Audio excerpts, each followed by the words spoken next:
If you work in sales, have you ever noticed that 80% of a business's sales come from just 20% of customers? Or that 80% of the work is done by 20% of people? Or maybe that 80% of customer service issues arise from 20% of customers? It turns out this is a well-documented phenomenon that occurs not just in business, but in nature. It's called the Pareto principle. Where the heck does it come from? And what does it mean? It all started with this dude, Italian economist Vilfredo Pareto.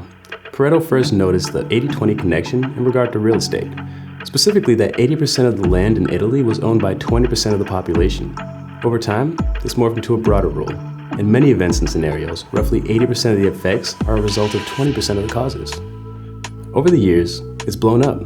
It's been used to describe everything from global income distribution to sports training regimens to healthcare. It's everywhere. 80% of writing and speech is 20% of words. People wear 20% of their clothes 80% of the time. It's even been boiled down to a formula for use in mathematics, which I didn't understand at all.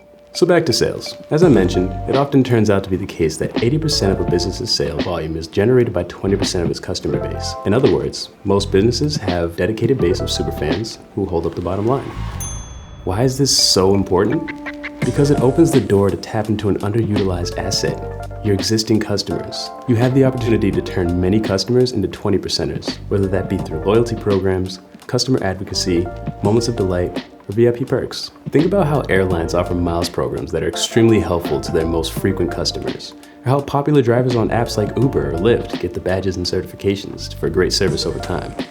Even a punch card at your local deli is an example of how you can give something back to your most loyal customers, and in turn, get them excited about returning to your business and spending more money. So, if you're part of the 20% of people who watched 80% of this video, here's some advice.